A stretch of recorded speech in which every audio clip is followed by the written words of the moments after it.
Of the tens of thousands of ETFs available on the market, ZEQT, the BMO All-Equity ETF, is the one that I've personally invested $63,766 into. And I continue to buy more every week, meaning I benefit from dollar cost averaging. In this video, I'll explain how I view this ETF as a foundational aspect of my ETF portfolio, what it is that I personally like about this ETF, and how I structure other investments around it to help me complete my portfolio.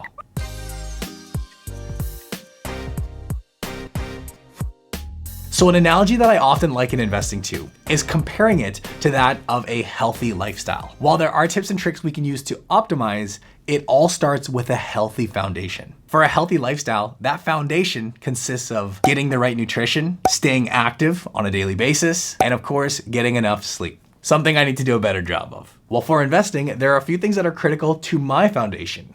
I need diversification across high quality companies, making sure that my money is spread across multiple areas of the market. Number two, expected returns. I'm looking for something in line with historical market returns, where having time in the markets can help me compound my wealth over the decades to come. And number three is reliability, something that I don't always have to be looking over. I don't need to lose sleep over, and something that can help me ride out the market swings over time. If these things are in order, I have a strong base or core. I have something that I can build upon. Now, when I think about what ETF product out on the market helps me achieve this, the option that I've ultimately landed on is ZEQT, the BMO All-Equity ETF.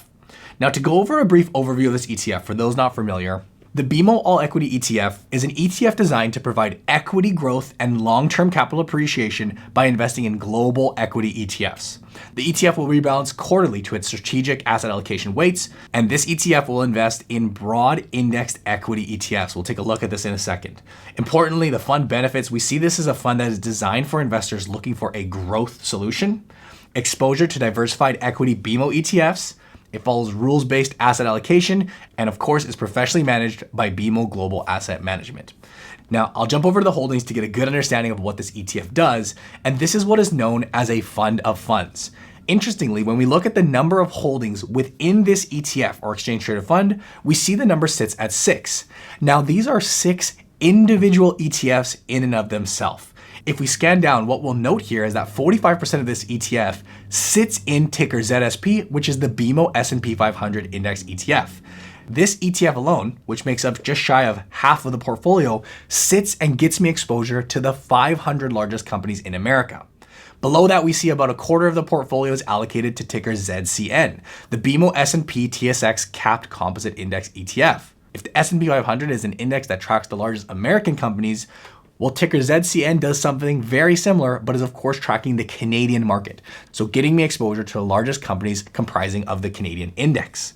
Below that, we see about 16.77% at the date of filming allocated to ticker ZEA, the BMO MSCI EFI Index ETF. This is a fund providing international exposure where it invests in developed equity markets that exclude Canada and the US. So basically outside of North America. We see a roughly 8% weighting to ticker ZEM, the BMO MSCI Emerging Markets ETF, again getting me that international exposure, but particularly focusing in on an index that captures large and mid-cap companies across 26 emerging markets. We do even see a small allocation here coming up at about 3%, give or take, to the US mid-cap index as well as the US small cap index, helping round off this fund. So when we say this fund has 6 holdings, really the true exposure that you're getting is diversified exposure across thousands of companies across the globe. I'll note here that this fund that we're covering today is 100% weighted to equities, a small note on that coming soon. And I'll toggle over to this visual graphic here, which will do an awesome job of explaining to us where our dollars will be deployed across the world.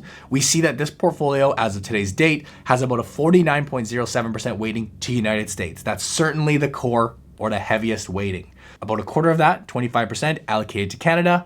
But we see here we're getting exposure to companies in Japan, the United Kingdom, China, Switzerland, Taiwan, France, Germany, India, Australia. About 8% is allocated to the other category. We can just see on this map how by buying this one fund, we're getting our dollars easily deployed across some of the highest quality companies across the globe. Important to understand here on the topic of diversification is this fund's sector allocation. So for every dollar you invest in this fund, what sectors are those being essentially distributed amongst?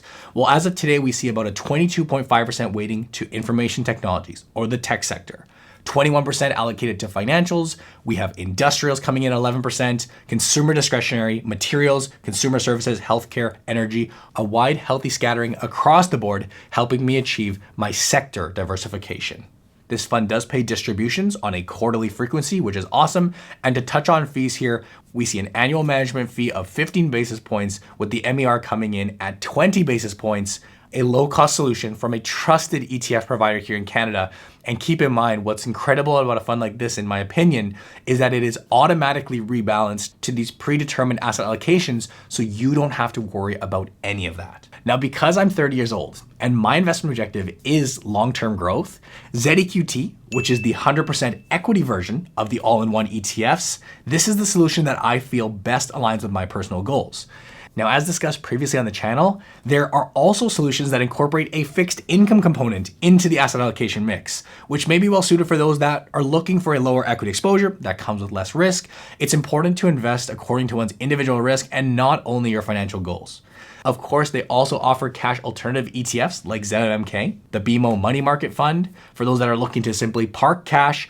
I'll include a link down below as always for you to explore and research the many options that are available. Now let's talk about building around ZEQT, because while ZEQT makes up the core of my investment portfolio, it's something that I can rely on to do the heavy lifting coming from a trusted Canadian ETF provider. I do follow a strategy known as the core satellite or core and explore approach, meaning I leave a little bit of room for other holdings that I feel help complement my core ETF. This helps me round out or tilt the portfolio, if you will. In my situation, what that looks like is adding a little bit into alternative assets and the odd individual stock here and there. What's important to understand is that the satellite or explore elements of my portfolio, they make up less than 5% of my total portfolio. Now, very important here, this is just the ratio that I personally feel comfortable with. It's by no means a suggestion or recommendation that that's the right ratio for you. In summary, as always, I'm just sharing what works for me. As always, be sure to do your own research and your own due diligence. What I can say is that regardless of your investing style, I believe that sticking to the basics builds strength. And BMO ETFs offers a complete suite of core solutions through their all-in-one asset allocation ETFs. Links will be included down below. And once again, thank you to BMO ETFs for sponsoring this video.